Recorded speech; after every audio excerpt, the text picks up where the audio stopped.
Dun, dun, dun, dun, dun, dun, dun, dun, dun, dun. And here we are with Top of the Fuckwit Pops for an answer to how can you have gas pressure without a container. In at number 3, it's the rumpus with the second law of thermodynamics does not apply to the Earth. Dun dun dun dun dun dun dun dun dun dun. And down 1 at number 2, it's the redneck retard with a demonstration of gas pressure, quote, without a container, by way of 2 containers.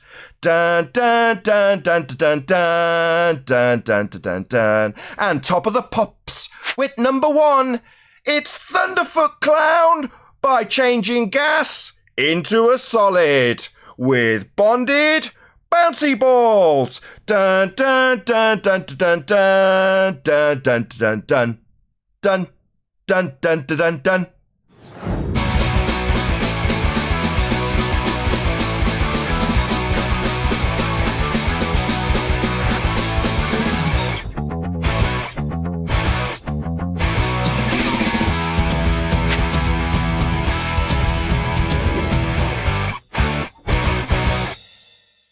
No, it's not that. Its gain is so high, it's picking up the bloody washing machine. Man, why you peeping, dog? It's not that I've got the gain that high. I've got my gain really low. It's just that the washing machine's coming through the door behind me, and I can't shut the door. Good. Hey, good gang, sorry to interrupt, Nathan. Jazz Aconda here. It's been a while. Hey, Jazz. Quantum Eraser. Are you sober, Jazz, or are you drunk? You sound so. Yeah, no, good as gold, big fella. Sounds good to me. So we might have a conversation then. What can we do for you? Yeah, I was just actually wondering if we could have a conversation about I don't know, about the atmosphere, gas pressure, or something. If you guys want, Atmosphere. That's Absolutely. a contradiction in terms. We start there, Huey. Do you want to explain that to him? Yep. The word you used is actually a contradiction in terms. Atmosphere. who thought it was a contradiction in terms? Quantum. Yes, because atmo means gas or air. Air is a gas. Sphere means shape. Gas, quintessential tenet is it has no inherent shape.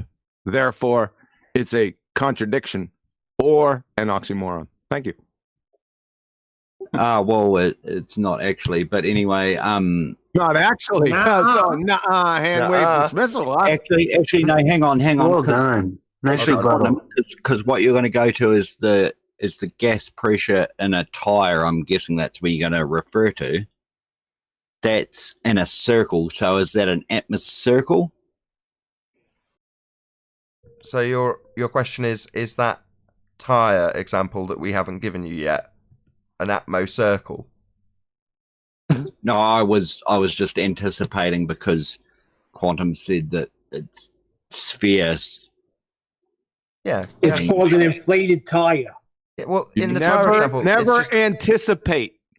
You wait for the preparatory command, but you never anticipate. You got So- that? Stop your peeping, brah. so gas You tends don't- to. Saying I beeping. have to yell, man. When you assume. Make an ass of you and me. So, Sorry, go ahead, Quantum. Okay, so let's just round that out. So at equilibrium, gas would take the shape of its container. You know, it's spread out evenly in the containment. Now, that's notwithstanding that we have dynamic systems, but as a general rule, if you're going to use a tyre as an example, it's just going to reach an equilibrium within the container. Yeah, but we're jumping ahead Yes. with his second peeping. He didn't deal with the first peeping. No, hang on. Nathan was onto it. Was what I was saying about what I said about the atmosphere. Doesn't matter about what the sphere and the atmos and all that sort of thing is. What we're talking kinda about does, is because your first we all thing that you agree- did was put the air in a container. Yeah, in a sphere no, container. it doesn't matter about the container. Do we agree? No, apparently it does because you use an example with a container. Atmosphere. The tire. I never said anything about a container. Okay, I fine. Just never call it, said okay, anything no, we can about a end this. It's container. no worries. You're Just done. so, hold on, everyone, calm down. Hello. Just so we can move on. Can you just call it air rather than atmosphere. Are you capable of that? Okay, air. Perfect. The air we all breathe, Perfect. which is that's a great example of using for what we're about to talk about, Nathan. That's brilliant. You've got the mic. You're controlling the conversation at the moment, Jazz. So what we talk about is kind of down to you. Okay, so do we... I know there is, but do we... If anyone's ever traveled on an airplane, on an airliner, do we agree that there is a pressure gradient? Yeah. So, yes. Hang on, Quantum. Don't get ahead of yourself here, but big fella. I don't anticipate the peeping. But you deleted the first peeping. You're way ahead of yourself now already. Calm down. Well, Okay, did you get that pressure in the first instance? Guys, hold on. Let him You're get a to the wily end. one. Let him get to the end. We are all in agreement, Jazz. Yes, there is a pressure gradient. Okay, so if there's a pressure gradient, we won't go into how or why that happens. What I'd like to know is, if the Earth's flat, how does that pressure gradient automatically change from a pressure at sea level to nothing at height? It doesn't. It doesn't. If that's the case, then we don't need a dome. It doesn't. That doesn't happen. What you've just described is a second law of thermodynamics violation. It doesn't go from 14 psi or thereabouts at sea level to nothing. That's a violation of natural law. That doesn't happen. No, but it does, though, man. It does. That's why when you hang on. That's why when you're traveling in an airliner at 35,000 feet with your children, the first thing they say is, what were they There's a wearing? rapid depressurization. Hang on. If there's a rapid depressurization, the first thing you need to do is not worry about anyone else. You put the oxygen mask on your kids because they are the first ones that are going to pass out, because at 35,000 feet, you've got literally seconds before you will conk out and you won't be able to save your kids. And if you get your kids' oxygen mask on, you get your oxygen mask on. Yeah, we know this doesn't need an endless description. Thank you. So you're saying there's less air up high. Well, yes, that's true. We agreed to that. But that doesn't mean that it dissipates to zero. That would violate natural law. Because if it was zero, that would mean it was just an empty void for the gas to fill. Now that violates natural law. You're imposing this idea of a void simply because there's less as you get higher. We can explain that too if you like, but you said you didn't want to get into the whys and wherefores of why it's less higher. Okay, Nathan. Well, this is why you might have to explain this You to me. ever been somewhere where there's no air? Hang on. How does you just agreed to a pressure gradient? How does it? A gas pressure? Hold on. A gas pressure gradient? Hang on. The gas pressure gradient. Hang on. Let's just give him a little altitude. Go on, Jazz. How does, this is what I'm asking, how does, you just agreed to the pressure gradient, how does the air pressure decrease per 1,000 feet, 1 hectopascal per 1,000 feet up to 10,000 feet? How does it decrease to a point at 35,000 feet where the air pressure is so little that you literally have seconds to live? This has happened. Okay, Rapid depressurizations. Yes, thank you. You're going to go on and describe something else now, or do you want an answer? Jazz, we've heard your question. Do you want to babble on incessantly, or do you want an answer? I'll take your story. Okay. A story that we were all taught in about 7th grade about gas cycles. They're produced at ground level. So at 35,000 feet, there's... How many trees are there at that altitude producing gas? Just out of interest. Is it none at that altitude? So there's less gas being produced. Therefore, less gas. Now, the reason it's up there at all is because of entropy. That's how you describe the process of it getting up there. So although it's produced at ground level and there aren't any trees, surprisingly, the gas that was produced at ground level made its way up.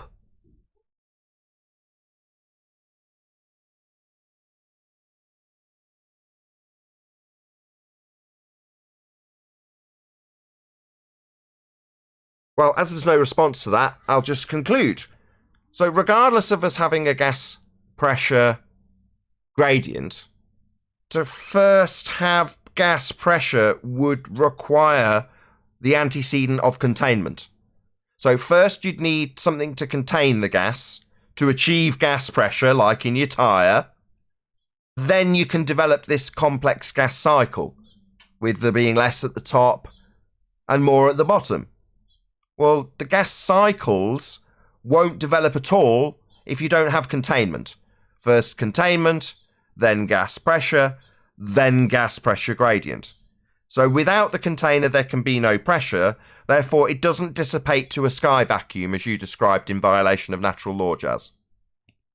No, I never did. Yeah, you did. You said it dissipates to zero. That's in violation of natural law. You absolutely did.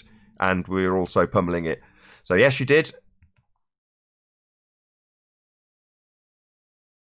Two completely different things, my friend. He's arguing for the gradient. I don't understand it. It's something we conceded earlier, though, isn't it? We all agreed that there's a gradient. Nobody disagreed with it. It's what's called a red herring. That's predicted. It's not called a red herring. It's a fact. You can go up in an airliner and experience it every day of your life. That's fascinating, and it proves precisely nothing. Wait a second. You're whistling past the graveyard, though. Where'd you get the gas pressure to begin with to have gas pressure gradients? Quantum. This is where you fuck yourself over. There is no such thing as gas pressure on the surface of the Earth. It's atmospheric pressure. Oh, we covered that. Atmosphere, that's a contradiction in terms. We covered that right at the start, though, didn't we, Jazz? You just whistled past it and then agreed to call it air. But you've now, reneged on your agreement that you wouldn't call it atmosphere because it's an oxymoron and you'd call it air. Now you're falling back on that as an argument, having said you'd call it air. Because I said this right from the start. Atmo means air. Sphere's a shape. Yeah, sphere's a shape that you've arbitrarily assigned to gas, making it an oxymoron. But the atmo bit means air. Something you conceded to. You said, yeah, I'll call it air. But now your previous incorrect oxymoron description as air sphere is now being used as an argument. You understand the problem here, Jazz, right?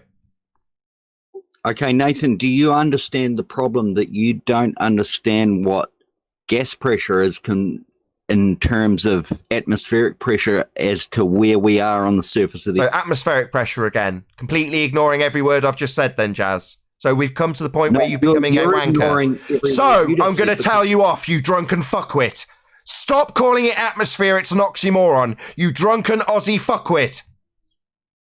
I'm not Aussie. You are a drunken fuckwit now getting told off because you're repeatedly using this oxymoron of air sphere, arbitrarily assigning it as a shape and using it as a defense when you've already conceded to just call it air. So, you dumb fuck drunk, shut up!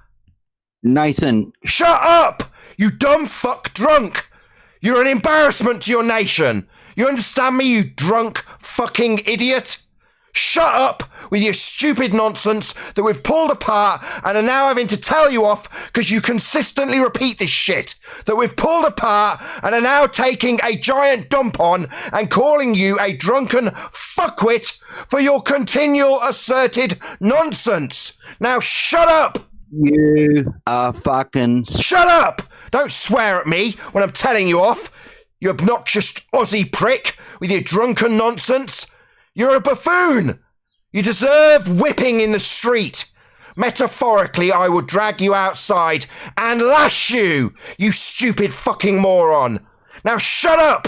We've pulled apart your nonsensical bullshit. Now it's time to sit down and shut up. Have some humility, you stupid buffoon. Understand how wrong you are. Understand how we've pulled apart your nonsense. You need help, man. No, you need an ounce of humility. You are identical to every single scumbag who comes here. You are no different. You are not special, Jazz. You're just a bigger dick as all of them. You've had your argument handed to you on a plate. We've gone round in a circle 3 times. We've been very polite to you. Quantum Eraser's even been tolerable of you interrupting him like a prick. Now we're telling you off! Quantum Eraser's just as bad as you. You are a moron! All you can do is talk through me telling you off. Because you're a dumb. No, because you are a fuckwit. You haven't got the vaguest clue what you're babbling about, and when we point out your errors, all you do is talk through us and demand more time to spout nonsense. I am sick of it. I'm sick of you assholes. And now you're going to cry about it. I'm not crying, right? Let's just do this, because every time it comes up, I've got to put my lights on, put the camera on, and show that I'm not emotional about this. I am tired of arsehole liars having their asses handed to them and then refusing point blank to have one shred of humility. Talking over to you. You can't help being wrong. That is your problem. You moron. See, even in the face of being told off, he's still going to tell me I'm wrong. The arrogance is off the charts.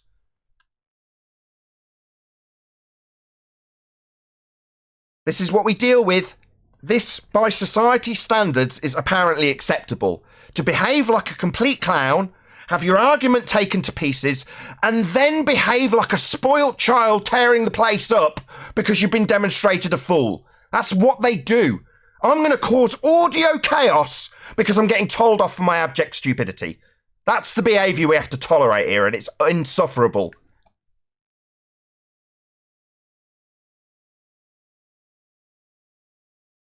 It's a shame, Jazz. You've been doing this for years, and this is really what you got. I still like to know what his argument was. You know, when you push him, he always does this. Just turns into a troll. He's saying there's no gas pressure on the surface. Is he out of his freaking mind?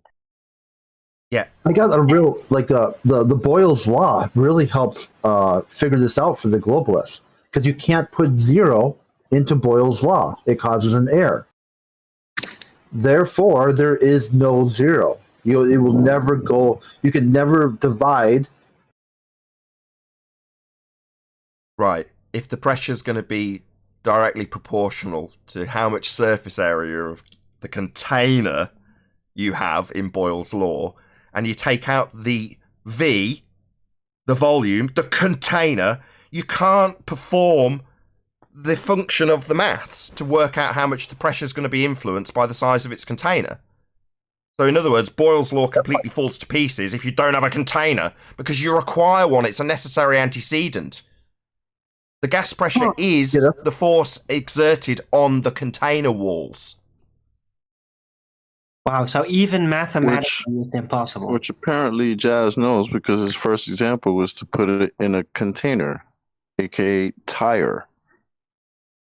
Right. So you can't even define gas pressure without a container, mathematically. How about that? That's what I really learned one time when I was, because I did a lot of scuba diving in the past, and this guy was like talking about flat Earth, and I'm like, yeah, whatever, it doesn't work. This flat Earth model, this is when I was a global. He's like, well, you all know Boyle's Law, right? I'm like, well, yeah, that's scuba diving 101. That's like the first issue. He's like, put a zero in that. And I was like, oh, oh shit.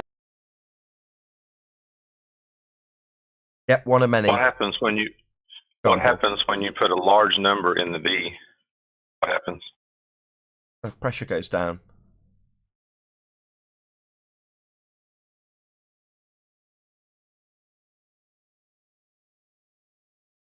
And you can demonstrate. You can sit there. You can take a globalist down, like just 30 feet, just slap a regulator in his mouth, and have a bottle, like just a 20-ounce soda bottle, and you can demonstrate Boyle's Law for them, and and make them crap their pants, like right there in real. No, they won't crap their then pants. You can. Do you know what they'll do? Oh, sorry. They'll say no. That doesn't apply to atmosphere. Exactly as Jazz did. That's what they'll say. That's their response. Air pressure. Yeah, and then you just air pressure on a fundamentalist religious zealot's view of a sphere isn't the same as air pressure as dictated to them by natural law. No, it's very different if you've got a fundy belief in being on a sphere. That's their defense. My air's different. That's their defense. No, my air they'll takes come up spherical with a shape. second one too. What's the second one? It doesn't apply because Boyle's law only deals with ideal gases. Oh God. Yeah, I've had that one for gas law as well. I say gas law. They say, no, you mean ideal gas law. And you're like, yeah, the simplification that describes the law so that it's applicable in a broad way and understandable to more people. You think that because it's been simplified to describe it, that means it doesn't apply to all of the gases that it's describing? No, it definitely applies.